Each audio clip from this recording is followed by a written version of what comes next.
Students tend to come into 8th grade knowing a little bit about the Declaration of Independence. They've learned a little bit about it in 4th grade and then in 6th grade history.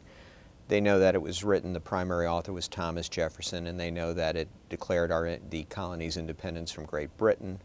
But they really don't know too much more beyond that. They don't read the document in 4th grade or 6th grade to any extent. What I really wanted them to get out of it, it was a lot more than just an argument that we should declare our independence, that there were a couple of different audiences involved that Jefferson was aiming at when he wrote the document. And I wanted the students to see that it really was a very well-organized legal argument for the colonies to declare their independence from Great Britain. Before the day of the lesson, we go through the historical context. We talk a little bit about Jefferson. We talk about what was going on, the historical background, the context surrounding the Declaration. We talk about the fight that the colonists had with Great Britain, the attempts by the colonists to make nice with the king and Parliament and how that did not succeed very well. And we also talk about what the major arguments were that the colonists had, the major grievances that they had with the king and Parliament. It's a wonderful document to do in small group activities. It's a very organized document. It's eminently divisible. I mean, there are very, very distinct parts to the Declaration of Independence, and you can, again, the problem with a document like the Declaration of Independence is that it can be very intimidating. It looks big, the language is difficult, but because it's separated into separate and distinct sections, it's easy to have the students focus on one section and then deal with that section, and then when everyone's done and everyone's happy with it and understands what's going on, you move on to the next one.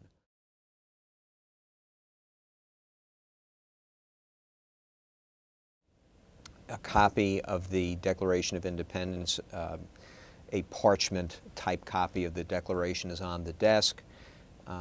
They have a draft, or they have a version of the Declaration of Independence with vocabulary next to it out of their textbook, so if they have any problems with vocabulary, they can go straight to the textbook. And then we begin the lesson and we walk through it section by section.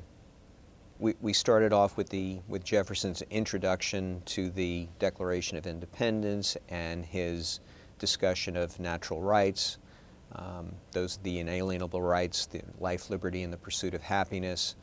And we get into a little bit of a discussion of where this came from. Jefferson didn't just pull it out of thin air. John Locke, an English philosopher, had talked about inalienable right of life, liberty, and property. When they see the language in the introduction, they immediately recognize that.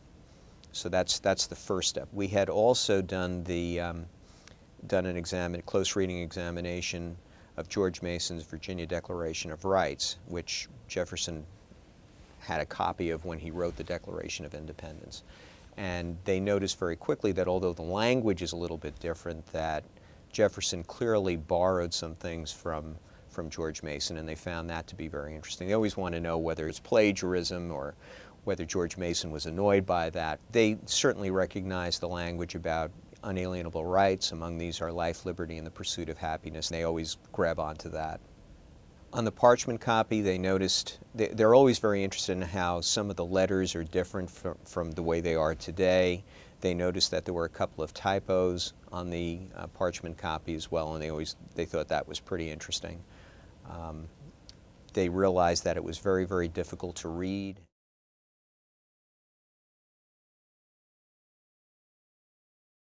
And the hook that I used in connection with the Declaration of Independence was, who was this written for? Everybody seems to think it was written primarily for the king and Parliament, but was there any other audience that Jefferson and the other authors had in mind? I said if this was simply a matter of declaring the colonies' independence from Great Britain, it could have been done in 2 lines.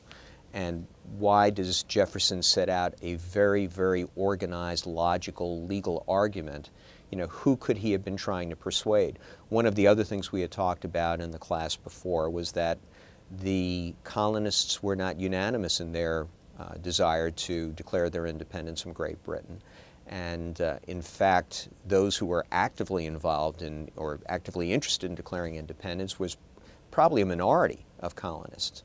And we talked about the possibility that the document was aimed at persuading other colonists who were sort of sitting on the fence to join the group who were in favor of declaring independence.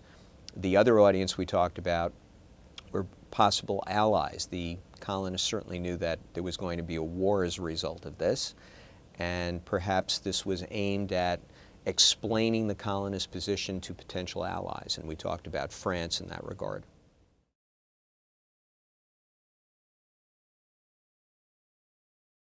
Then we moved to the grievances. It's a very difficult and very long section, and so we divided it into 5 different sections. Each small group had their own section and were responsible for explaining to the rest of the class what the grievances were about.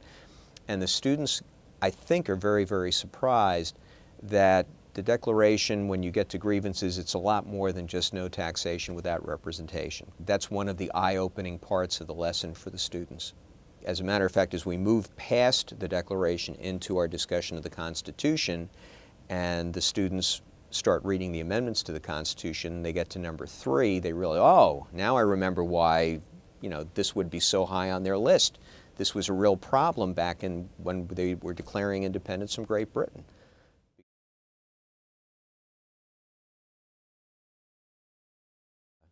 I want them to understand that this was not a decision that was taken lightly by the colonists. I view this as a legal brief where he gives the philosophical underpinnings as to why we should declare our independence. He gives the reasons. He demonstrates that we are unable to reach any kind of accord with the King and Parliament. And then we get right into the discussion about declaring our independence. Jefferson has the students in line with him at that point. They're pretty well agreed that the colonists have made an excellent argument to declare their independence. Then we talk about the signatures. I ask the students to circle any of the names that ring a bell. They recognize John Hancock, they recognize Jefferson. We also talk a little bit about the fact that this was a very difficult decision to reach. We move into a discussion of what these men had at risk, because in history books, you always hear these were the leading minds of the time. What I think gets glossed over occasionally is that these men were well aware that they were signing their death warrants if, in fact, we lost the war with Great Britain. If you look at their situation at the time they signed the Declaration of Independence, the odds were very much against them. And it must have been a very sobering thing for them to sit down and sign their name. And I think that's the first time that the students really realized that these men were more than just intelligent, these were very brave people. And that's one of the lessons that I want them to pull out of the entire lesson. We had a vote, and a lot of the students were very honest about it. A lot of them said, I'm not sure I would have had the guts to do what they did. And then, of course, some of the more rambunctious students say, oh yeah, I'm always on the cutting edge, I would have been right there signing the document, no problem at all. But it caused them to think about what these people were really doing.